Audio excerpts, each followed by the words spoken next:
మీరు అనుకున్నదంతా ఎందుకు జరగటం లేదు? కారణం గీత చెబుతుంది. పరిష్కారం కూడా అదే చెబుతుంది. అధ్యాయం 4 జ్ఞానయోగం.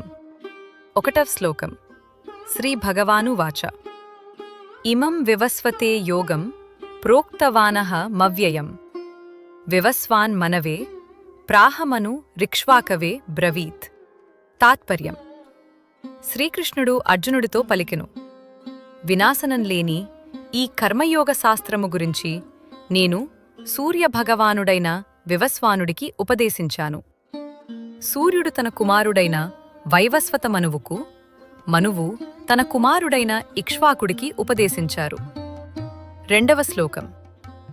ఏవం పరంపరా ప్రాప్తం ఇమం రాజర్షయో విదుః స కాలేనేహ మహత యోగో నష్టః పరంతప. తాత్పర్యం.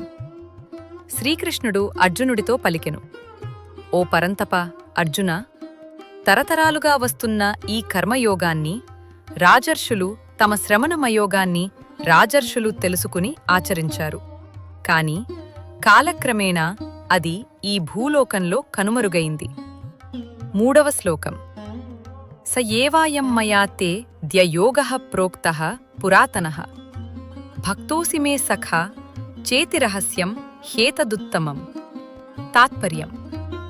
శ్రీకృష్ణుడు అర్జునుడితో పలికెను, నాకు మిత్రుడవు మరియు అంకితభావంతో ఉన్న భక్తుడివైన నీకు ఈ పురాతన యోగజ్ఞానాన్ని తెలుపుతున్నాను.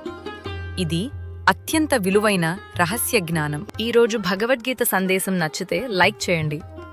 ఎవరికైనా ఈ మాటలు స్ఫూర్తినిస్తాయి అనుకుంటే వీడియోని షేర్ చేయండి. భగవద్గీత సిరీస్ని రోజు వినాలనుకుంటే మన ఛానల్ని సబ్స్క్రైబ్ చేసుకోండి. జై శ్రీమన్నారాయణ.